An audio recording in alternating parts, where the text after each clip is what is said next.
सभी साथियों का नमस्ते। एक बार फिर राठौड़ एजुकेशन में आपका भाई गजेंद्र सिंह राठौड़। साथियों, कल के फैसलों पर विस्तारित वर्णन नहीं कर पाए। आज जो भी साथी नए हैं, कोर्ट की तमाम अपडेट, हर भर्ती की अपडेट के लिए चैनल को सब्सक्राइब करें, लाइक करें, ताकि मोटिवेशनल मिलता है और समय पर आपको हर चीज़ की अपडेट दे सकें। बात करते हैं, कल दो फैसले ओपन हुए। एक तो आरपीएससी सेकंड ग्रेड 2018 का था, उसको खारिज कर दिया कोर्ट ने। जोधपुर कोर्ट, अरुण बंसाली जी जज साहब ने, जो सर्विस मैटर देखते हैं, उन्होंने रीट 2021 लेवल 1 बोनस में 6 सवाल थे, 5 सवाल को एजिट रखा है, 5 सवाल ऐसे ही रखे हैं उन्होंने। मैं आपको बता देता हूँ वो 5 सवाल कौन कौन थे जिनको एक्सपर्ट कमेटी जो माध्यमिक शिक्षा बोर्ड ने गठित की थी, उन्हीं के आधार पर रखा है। याचिकाकर्ताओं ने अच्छे प्रूफ दिए, लेकिन कोई संशोधन नहीं किया गया है उसमें। तो आपको ले चलते, आरटी एक्ट 2009 में शिक्षकों का अनुपात कितना है? 30 विद्यार्थियों के ऊपर एक शिक्षक होगा। उसमें बहुत सारी कंडीशन है, आप फैसला आपने पढ़ा होगा, आपने सब समझ गए होंगे। उसको में कोई परिवर्तन नहीं होगा। एक सवाल था, मिड टर्म एग्ज़ाम किसका उदाहरण है? मध्यावधि जो एग्ज़ाम होते हैं, जो रिटन एग्ज़ाम होते हैं, उसको बोर्ड ने समेस्टिव असेसमेंट माना है। एक्सपर्ट कमेटी ने भी यही माना है, लेकिन याचिकाकर्ताओं की ओर से क्रिएटिव असेसमेंट का हवाला दिया गया, प्रूफ दिए गए, उत्तराखंड की एक किताब थी उसका, तो उसमें भी संशोधन नहीं होगा। ठीक है। एक और सवाल था, मैं आपको बता दूं, जिसमें पर्यावरण का सवाल था। वू कॉइन्ड द टर्म बायोडाइवर्सिटी शब्द को किसने कॉइन किया था? तो उसमें इसका उत्तर, मतलब जो उत्तम उत्तर था, वो एक्सपर्ट कमेटी ने WG रोजन को माना है, लेकिन याचिकाकर्ताओं की ओर से इसका प्रूफ दिया गया था EO विल्सन, जो 11वीं की बुक का था, लेकिन इसको भी यथावत रखा है, क्योंकि 1985 में विल्सन ने इसको, मतलब इस शब्द का प्रयोग किया था, लेकिन इसका विस्तारित आइडेंटिफाइड या इसको यूज में लिया था WG रोजन ने। तो इस सवाल में भी कोई संशोधन नहीं होगा।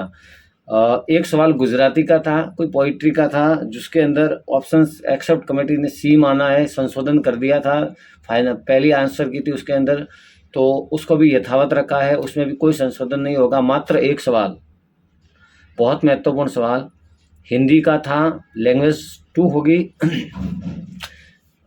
भाषा शिक्षण विद्या में कौन सी विधि ऐसी है जो प्राथमिक विद्यालय बच्चों के लिए व्यर्थ है, यानी कि कोई काम की नहीं है छोटे बच्चों के लिए? तो उसका उत्तर माना डाल्टन विधि।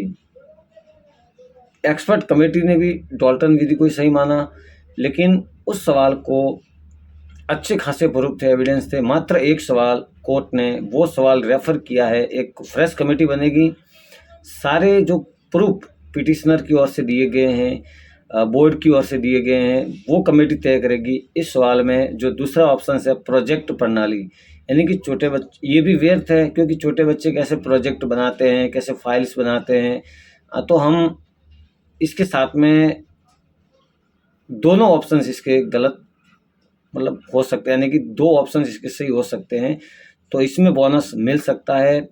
डाल्टन विधि या प्रोजेक्ट प्रणाली, दोनों उत्तर सही माना जा सकता है, क्योंकि डाल्टन विधि है जो 8 वर्ष से ऊपर के बच्चों के लिए उपयुक्त मानी गई है। मात्र एक सवाल है जिसको रेफर किया गया एक्सपर्ट कमेटी को, तो एक सवाल भी बहुत महत्वपूर्ण होता है।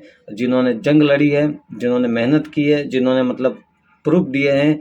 तो और अब मैं आपको बता रहा हूँ दूसरा पॉइंट, क्या याचिकाकर्ताओं को ये बोनस मिलेगा या सबको मिलेगा? क्या रिजल्ट इसमें रिवाइज होगा? तो इसकी संभावना, मतलब इतना बड़े स्तर पर सबका रिजल्ट जारी हो गया, फॉर्म भरे जा चुके हैं, डॉक्यूमेंट वेरिफिकेशन का प्रोसेस स्टार्ट होने वाला है, सभी के होम लिस्ट में होंगे, तो न के बराबर है। सिर्फ याचिकाकर्ताओं को रिलीफ मिलने के 99% चांस है। तो जिस भाई का ये सवाल गलत हो रहा है और उसने प्रोजेक्ट प्रणाली लिखा है, तो वो भाई, हम ये बता रहे हैं, वो भाई याचिकाकर्ता जरूर बने, 1000-2000 की तरफ नहीं देखे। वो जोधपुर में भी अभी भी बन सकता है, जयपुर में भी बन सकता है, क्योंकि ये फैसला, ये सवाल जयपुर में भी है, तो लगभग यही सवाल रहेगा। और ये एक सवाल विशेष कमेटी इस पर विस्तृत अध्ययन करके जज साहब को रेफ़र करेगी और जज साहब वापस उसके ऊपर संशोधन, अगर एक्सपर्ट कमेटी मानती है कि भाई यहाँ दोनों ऑप्शन सही मान लिए जाए, तो क्योंकि प्रोजेक्ट प्रणाली भी एक व्यर्थी है छोटे बच्चों के लिए, तो सिर्फ एक सवाल, ठीक है, कोई भी याचिकाकर्ता बनना चाहता है, जोधपुर में बनना चाहता है तो मुझसे संपर्क करे, अगर जिसके भी गलत हो रहा है, और जयपुर में बनना चाहता है तो भी संपर्क करें, या फिर आप डायरेक्ट जयपुर में एडवोकेट साहब आरपी सैनी साहब के पास में संपर्क कर सकते हो, मिश्रा जी है, और भी जो एडवोकेट है उनके संपर्क कर सकते हो और याचिकाकर्ता बन सकते हो। हालांकि जयपुर में भी यही सवाल है और 2-4 सवाल है, 14 सवाल थे, कट कटाकर इसमें 67 सवालों का हवाला दिया गया है, उसमें भी एक सवाल रेफ़र किया गया है, बाकी जज साहब संतुष्ट दिखे बाकी सवालों से। तो आप लोग जब याचिकाकर्ता ज़रूर बनिएगा साथियों, 1 नंबर जो कट ऑफ में है उनके लिए जीवनदान साबित होगा, बस यही कहूँगा आपसे। और एक और बात, क्या अब इन सवालों को लेकर जो याचिकाकर्ता है इस फैसले को लेकर डबल बेंच में चैलेंज कर सकते हैं?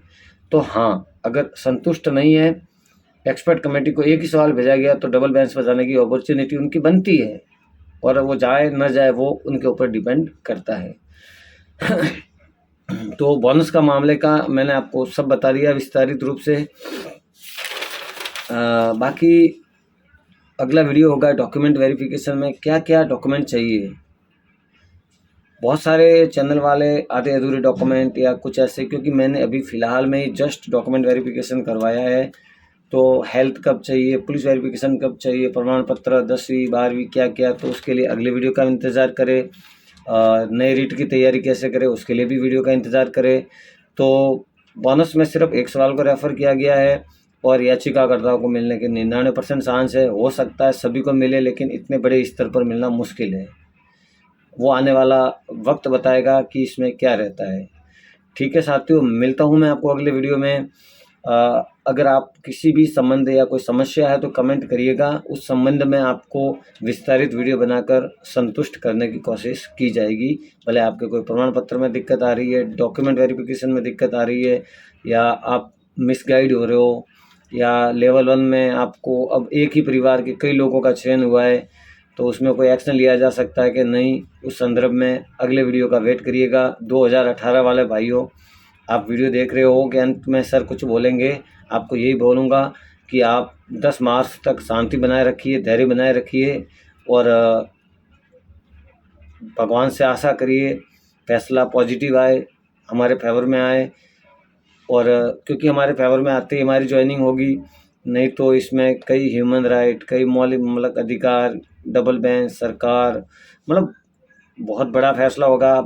बड़े आर्गूमेंट हुए हैं, तो बने रहे राठौड़ एजुकेशन पर, आपको रखे आगे। ठीक है भाइयों, आज के लिए काफ़ी है। बोनस के लिए मैंने आपको सारा विस्तारित वीडियो बना दिया, मतलब आपको अवेलेबल करवा दिया है।